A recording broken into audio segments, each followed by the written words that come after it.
Mulane ojo sampai was-was. Lah biasanya wong was-was iku ketika tahapan belajar tentang noto niat. Usolli. Usol al. Apa menusoli wis Allahu Akbar. Allahu Akbar. Nek ana santri model ngono langsung gebruk kae. Brek ngono. Perkara awake kabeh ana setane. Nanti wong was-was, ya waswisu fi sudurin nas minal jin natiwan nas. Dadi sing ngridu menungso iku loro. Siji setan ngridu ati, nomor loro ya setan rupa menungso. Sampai niat Allah, lah iku ya setan. Ngono bature ape salat kok diridu. Lah iku jenenge ya setan.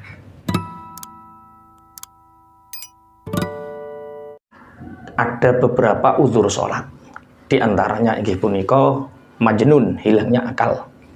Stres, kelebon jin. Yang kedua, tidur. Karena saking lelahnya atau apa, tidur. Mulai jam 10 tidur, bangun tahu-tahu jam 3. Tidak mendengar suara apapun, tidak mendengar suara azan, dan tidak ada yang membangunkan. Yang ketiga adalah karena safar, bepergian. Lah, ketika seseorang kehilangan waktu zuhur, entah karena tidur, entah karena majun, jadi jam 8:30 esuk guyu karepe dhewe, waras-waras jam 3. Berarti dia sudah kehilangan waktu zuhur.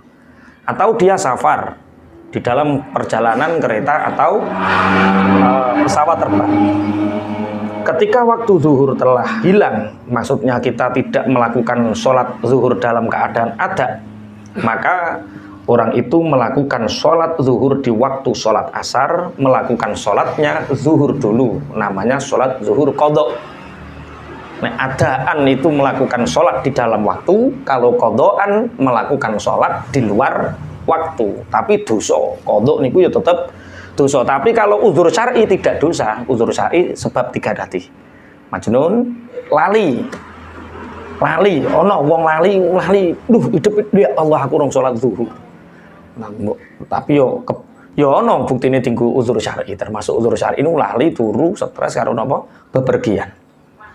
Lah, bila dia memulai sholat asar dulu adaan kemudian baru melaksanakan sholat zuhur qadhaan, itu tetap diperbolehkan, tapi khilaful aula. Dia meninggalkan keutamaan dan masuk dalam syubhatul khilaf karena ada sebagian pendapat yang tidak memperbolehkan. Sama ketika kita jamak takhir, zuhur dengan asar, maghrib dengan isya. Ketika jamak takhir melakukan sholat zuhur di waktu sholat asar ini, asar dulu apa zuhur dulu? Itu syubhatul khilaf. Yang tidak khilaf itu zuhur dulu baru asar. Tapi asar dulu baru zuhur juga diperbolehkan. Tapi khilaful aula. Bismillahirrahmanirrahim. Tadi kalau sholat di dalam waktu namanya adaan, kalau sholat di luar waktu namanya qadhaan. Tadi munfarid dengan munfarid. Ada adaan, ada qadhaan. Sekarang kita meninggalkan sholat zuhur, tapi kita sudah dilakoni, itu dosa. Tapi ya kudu duwe ilmu, masuk dosa ya kudu diilmuni.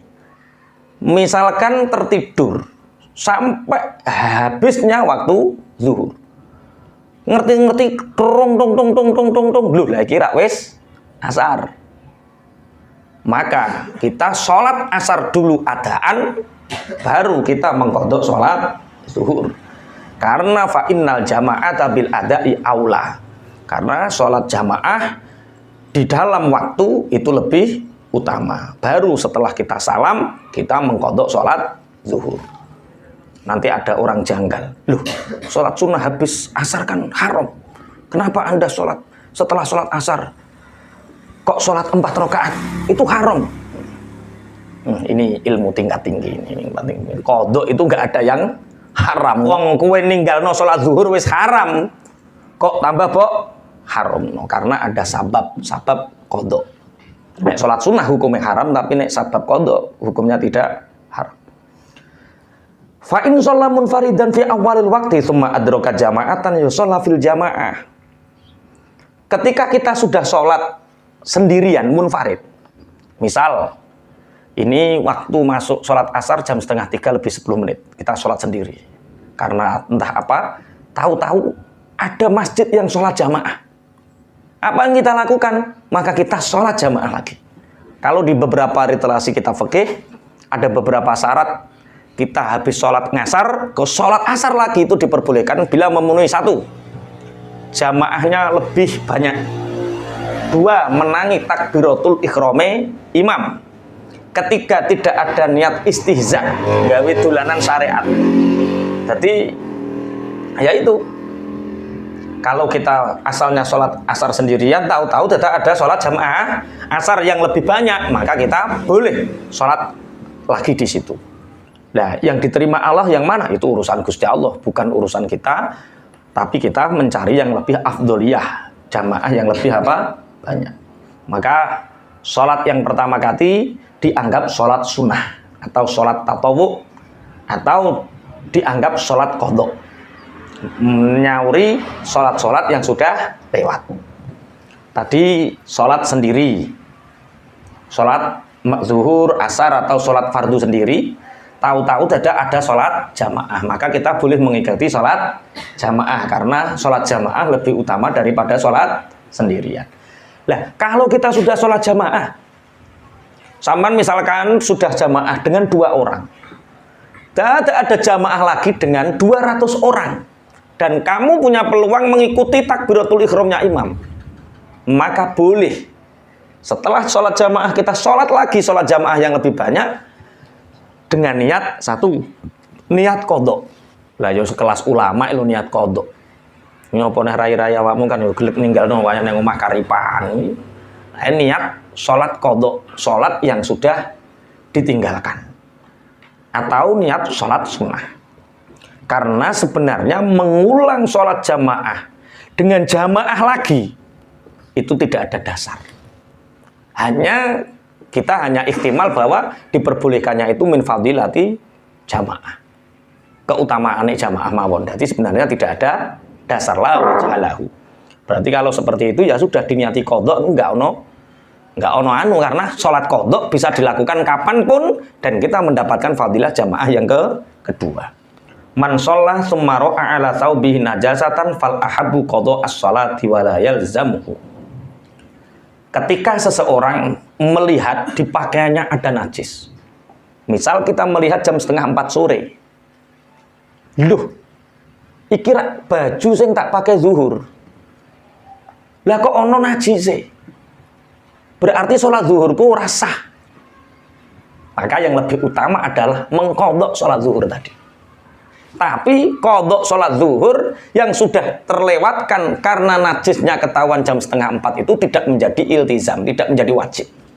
Berarti qadha ya oleh, ora qadha ya oleh, tapi luwih apik qadha karena apa? Tahu bahwa pakaian yang dipakai sholat zuhur tadi terkena najis. Iku nek wis sholate rampung. Lah nek pas wayah sholat tadi kita tahu najis setelah sholat selesai dan di luar waktu. Kalau sudah selesai masih ada waktu, tahu najis ya sholat lagi. Al istinafu aula.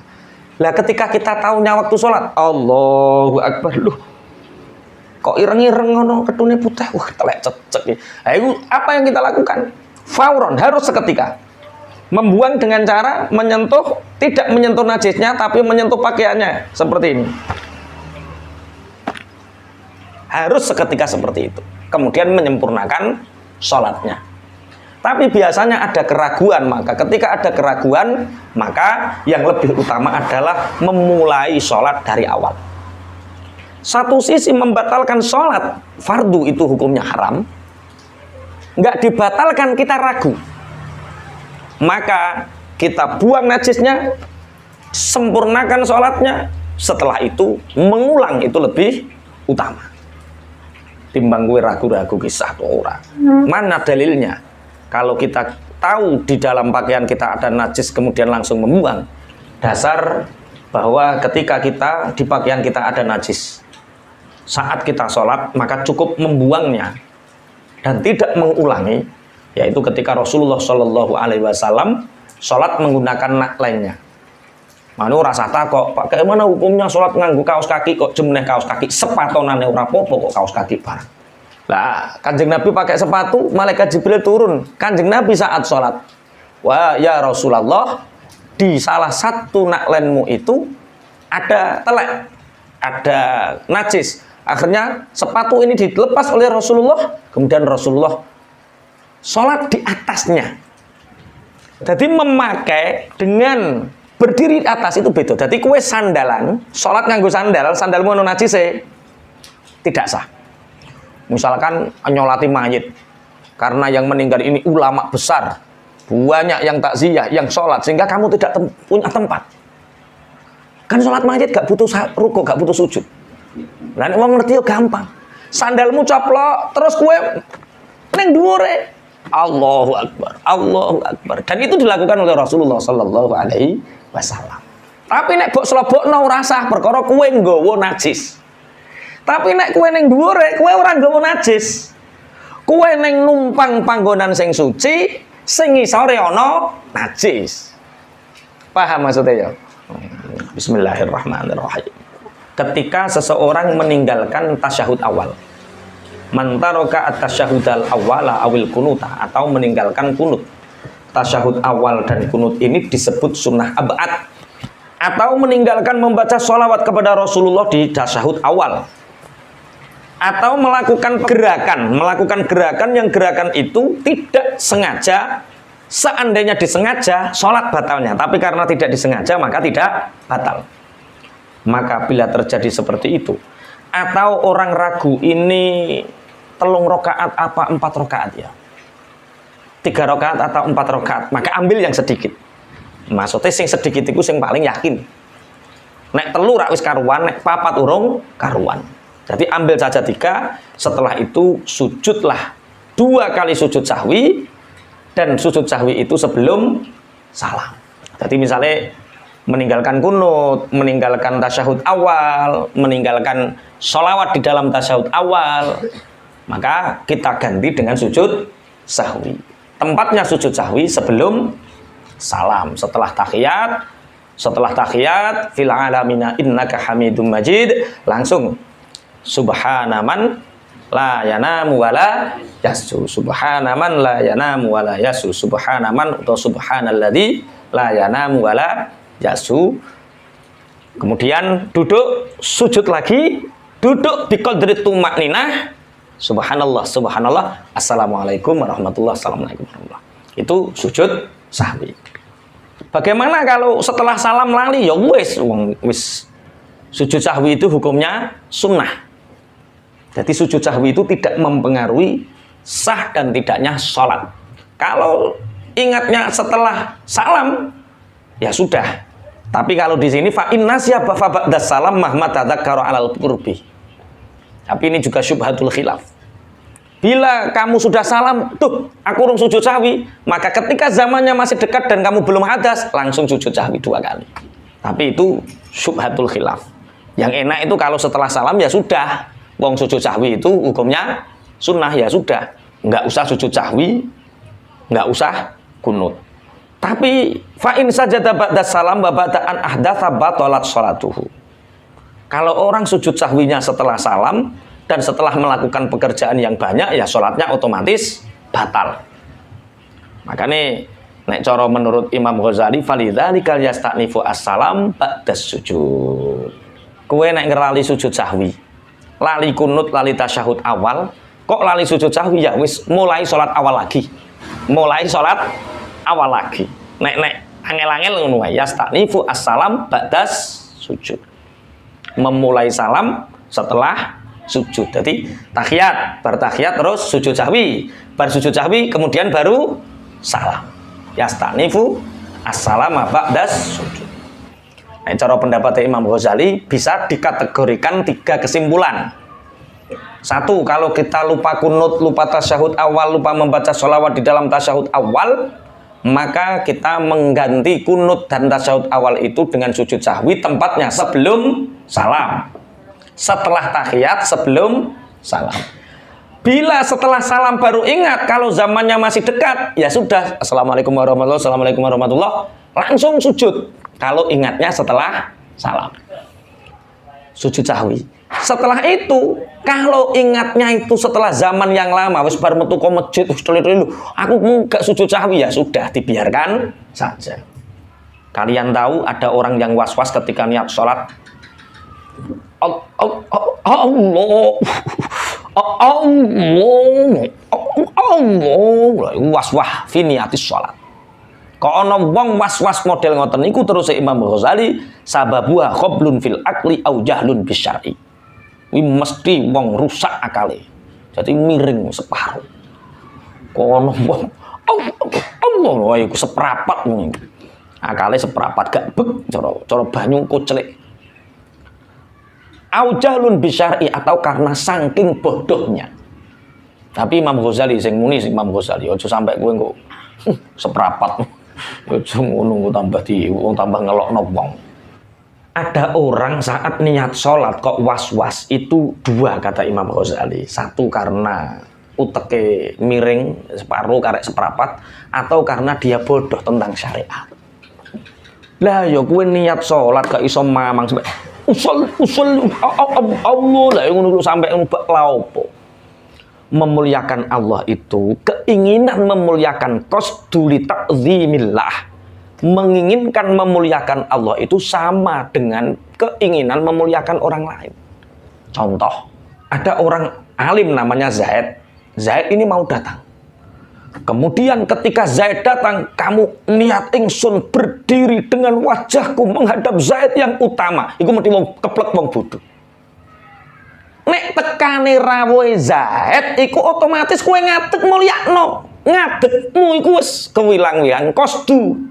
Memuliakanmu ngadeg wis kewilang-wilang qasdu. Lha apa Zaid teko kono wong utama kowe lagi niat ingsun ora ngadeg-ngadeg kok niat ingsun ae. Berdirinya itu kamu memuliakan. Begitu juga dengan ketika kamu menghadap Allah sholat. Kamu melafadzkan usolli fardul itu dengan keyakinan keagungan Allah. Saya menghadap Allah yang agung. Dengan berdiri dan takbir itu sudah qasdu. Paham maksudnya nggih? Orang kok terus namanya niat adalah qasdu syai' muqtaronan bi awal fi'li. Betul. Ihtidarul qalbi. Betul. Tapi ojo sampai ilmumu kuwi ngalang-alangi kuwe nyebabno kuwe terus was-was. Kaya-kaya Gusti Allah ra roh kowe. Mana ngecewakno pengen. Zaid arep teko jam 1. Ki kok nek Zaid teko, aku ape ngadeg mulyakno menghadap Zaid. Lah bareng Zaid teko, kowe kok cek niat ingsun ora ndang ngadeg kok lungguh tambah mamang. Iku jenenge wong bodho, nek gak wong bodho wong seprapat. Ana wong mulya teko kok dimati-mati gak ndang ngadeg. Ketika kita sholat menghadap Allah, kok gak ndang ikhtidor, kok mikir niat ae. Lah iku jenenge wong seprapat. Wong seprapat iku wong sing ora waras. Utawa pancen dhek lali ra ngerti kekuasaane Gusti Allah. Kamu mengatakan saya sholat zuhur ada 4 rakaat karena Allah. Itu sama halnya ketika ada Zaid datang, Zaid orang yang utama. Zaid datang, kau berdiri jejeg hormat, itu kahanannya seperti itu. Jadi mensyaratkan seperti itu ya seperti mensyaratkan berdiri ketika datangnya orang yang mulia. Jangan sampai sibuk dengan hal yang lain sehingga kedatangan orang mulia dilirwakne. Jangan sampai kita sibuk usolli tapi kamu kehilangan hadratullah, kehadirat Allah, rahmatnya Allah, keagungannya Allah wis nyopo awakmu. Tambah cara kue rojo teko mestine kue hormat ngadeg monggo mestine ngoten monggo iku ikhtidore nyumanggakno. Lah kok kue waduh ana rojo ki ana rojo polahe ra kaprah wong keplek. Ning padha karo wong kowe madhep Gusti Allah sing agung wayah madhep kok bingung usul piye padha karo wayah raja teko riwariwi tambah rojone ora disambut. Jadi ketika ada orang mulia datang, kamu nggak segera berdiri, tapi duduk santai menunggu. Kamu kok nggak berdiri, baru berdiri. Lah itu wong bodoh. orang sholat ketika niat sudah was-was itu seperti itu. Menghadap raja tapi sibuk karepe dewi, bahkan di sini mudbiron. Bahkan pas wayah raja teko kowe nyingkur. Ayo kok nyinggung. Makanya Gusti Allah ketika kita sholat Allah melihat kita.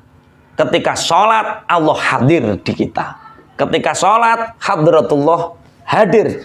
Keagungan Allah hadir. Lah nek Gusti Allah hadir pirsa kita, lah kok awake kok sibuk karepe dhewe iku jenenge wong was-was, wong seprapat. Sebenarnya untuk hadrah itu enggak butuh waktu lama. Cukup Allah niat ingsun salat sudah. Allah niat ingsun salat ya sudah. Butuh waktu lahdzah sedilu kanggo hadrah niat. Jadi kadang yang menyebabkan orang was-was itu satu, bodoh syariat, dua, akale seprapat. Sebenarnya niat itu hanya butuh satu titik bahwa kita dipanggil Allah, kita ijabah, selesai. Allah niat ingsun sholat, selesai. Kadang-kadang yang membuat panjang itu ucapan lisan dipadukan dengan hati, lafadznya panjang lah ini. Nah ini cara Imam Ghazali. Berarti wong nek cek standar ngono dia urung paham sebenarnya niat. Jadi niat itu apa? Allah memanggil, kita ijabah. Allah niat ingsun sholat krana Allah, selesai. Tapi nek wis alim kan Allah niat ingsun sholat fardu zuhur krana Allah, selesai. Jadi hanya butuh waktu sebentar. Yang panjang itu runtutan-runtutan lafadznya. Padahal umpama Gusti Allah sing disawang atimu, Allah ya wis. Jadi intinya ngono. Mulane ojo sampai was-was. Lah biasanya wong was-was itu ketika tahapan belajar tentang noto niat. Usolli. Usol al. Apa menusoli wis Allahu Akbar. Usollahu Akbar. Nek ana santri model ngono langsung gebruk kae. Brek ngono. Perkara awake kabeh ana setane. Nanti wong was-was, ya waswisu fi sudurin nas minal jin natiwan nas. Dadi sing ngridu menungso iku loro. Siji setan ngridu ati, nomor loro ya setan rupa menungso. Sampai niat Allah lah iku ya setan. Ngono bature ape salat kok diridu. Lah iku jenenge ya setan. Dadi ana golongan setan, ana golongan menungso. Wes.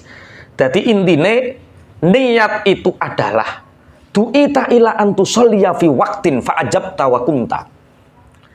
Niat itu hanya sekedar kamu tahu kamu sedang dipanggil oleh Allah, kamu menghadap, selesai. Jadi sebenarnya niat itu satu titik di dalam hati, Allah memanggil kita mengijabah, niat ingsun madhep Allah. Iku aslinya. Adapun koko perinciane wajib, sholat, ada, zuhur, petang rakaat itu tafsil. Yang perincian-perincian itu sebenarnya sudah dirangkum dalam sholat ini. Niat ingsun sholat, sudah dirangkum. Tapi nek buk perinci yo tambah apik. Nek urung iso merinci detail, niat ingsun sholat zuhur, Allah niat ingsun sholat zuhur. Ya, sudah. Bismillahirrahmanirrahim. Mulane was-was niku mahdul jahli. Sing diarani khudur kuwi ya anane niat kuwi. Wal ghaflati lan lali. Tidak lupa bahwa kamu sedang sholat. Nah iku jenenge ya khudur. Wong iku diarani ora ngerti iku perasaane dhewe ora ngerti, padahal asline ngerti. Seperti ini. Bab seperti ini, sholat zuhur patang rakaat. Kamu berdiri sedang apa? Sholat zuhur. Kamu sudah tahu bahwa sholat, kamu itu sedang melakukan sholat zuhur. Kok kamu tidak tahu sholat zuhur 4 rakaat sedang kamu lakukan? Itu pasti orang yang bohong. Seperti orang misalkan, hidup kamu sekarang tahu. Hari yang kemarin kamu lewati, besok kamu belum jalani, yang sekarang kamu jalan. Kemudian kamu ditanya tentang yang kemarin dan hari ini, kemudian kamu menjawab tidak tahu, pasti orang itu bohong. Hanya kamu tidak melihat mungkin, tapi kamu mengetahui. Sama ketika hati ini mengatakan, saya niat sholat, zuhur karena Allah, itu kamu sudah mengikrarkan sholat zuhur 4 rakaat, menjadi makmum, ada imam dan lain sebagainya. Maka jangan sampai sulitnya niat itu menjadikan was-was. Maka Imam Ghazali, ya wis lah ojo dingel-ngel bab niat. Jangan sampai orang masuk dalam kewas-wasan. Orang yang terjadi was-was itu karena dia menyulitkan dengan sendirinya, menyulitkan di dalam dirinya, di dalam hal menginginkan hadirnya hati, menghadirkan sholat zuhur, ada fardu dan lain sebagainya dengan lafaz-lafaznya dalam waktu satu, dan itu sangat sulit. Makanya cara wong sholat niku sing mantep-mantep punya Allahu Akbar, sudah. Karena kita Allahu Akbar, saya niat sholat, itu kita sudah memenuhi panggilannya Gusti Allah. Dan kita tahu yang kita kerjakan adalah sholat Jumat, sholat zuhur, sholat asar. Jadi kalau nggak bisa diperinci ya sudah. Memang dalam bab beberapa hal Imam Ghazali mengkritisi bab fikih. Seperti bab mustakmal. Kemarin dalam bab air Imam Ghazali mengkritis betul tentang mustakmal. Karena Imam Ghazali berkeyakinan tidak ada air mustakmal, adanya air suci semua. Makanya Imam Ghazali dalam kitab Ihya ini tidak menentukan niat untuk ditafsil. Lah niat itu ya kamu niat sholat saja, agar tidak masuk di dalam jurang was-was. Nah, tapi kan gak ditakyin sholat zuhur. Kamu sudah tahu yang kamu lakukan adalah sholat zuhur. Untuk apa ditakyin? Ini biar tidak terjadi was-was. Sing bener sing ndi yo karek awakmu. Nek iso kaya ulama-ulama fikih, ulama niku ada ulama sing ngerti dasar-dasar hukum ulama. Tapi atine yo kurang parek Allah. Ono hukama, dia atine parek Allah tapi nggak ngerti hukum-hukum detail tentang agama. Lah ono kubarok kaya Imam Ghazali ini kubarok itu apa? Kubarok itu ngerti ilmu agama, ngerti ilmu hikmah. Nah, itu jenenge kubarok. Jadi tentang bab niat yang menyebabkan was-was niki Imam Ghazali membagi 3 kelompok. Yang pertama, kalau kamu memang mampu mengumpulkan antara takyin, sholat, adat, fardiyah, adat, mulai awal takbir sampai akhir takbir yang kita jalani, Allah niat ingsun sholat fardu akbar, kalau bisa, jalankan. Tapi kalau tidak bisa, jangan sampai timbul pertanyaan. Kalau menyebabkan was-was, jangan ajari santrimu untuk seperti itu. Karena nanti akan timbul pertanyaan. Kalau memang sholat niatnya tanpa ada takyin bil fardiyah wal adaiyah, itu nanti menyebabkan tidak sah. Bagaimana dengan sholatnya para sahabat? Yang para sahabat pun tidak mentakyin ketika niat. Tapi nek kowe iso nglakoni ngono gak apa-apa. Tapi aja sampai ngangelno wong, yang akhirnya wong awam masuk di dalam jurang kewas-wasan. Mulane kalau kalian ingin jadi Imam Ghazali, ingin tahu lebih tentang niat, buka saja kitab Al-Fatawi. Para ulama butuh sekali. Nah, di dalam kitab Fatawi yang nerangno nek niat butuh ini. Cuma di dalam kalangan orang-orang awam sering tak tinggalkan karena orang awam ini ketika dijelaskan detail seperti itu, mereka tidak menjadi bisa, tapi menjadi was-was. Makanya teng mriki amal amatu farubbama dharra simauha. Wong nuruti wong awam iki repot kabeh. Dadi awake kon nulungi wong awam kon jelasno, bareng dijelasno dhek was-was. Gak dijelasno dhek ora paham. Mane Imam Ghazali milah-milah. Mane wong awam-awam aku mau krungu, soalnya nek krungu tambah bahayane dhewe, tambah was-was. Mane nerangno tentang takyinun niat yo kanggo wong sing ngerti-ngerti. Mane mondok yo kudu ana iqdat, kudu ana ulah, kudu ana salis yo ngono kuwi. Nerangno cah iqdat, nerangno pelajaran salis kompet deh. Nerangno salis gaya iqdat ecek. Jadi kudu eneng tahapan. Ada 3 tahapan tentang niat itu diterangkan di dalam kitab Al-Fatawi. Mas'alatun yang bagi Allah yataqaddama al-mu'mum 'alal imam wallahu a'lam.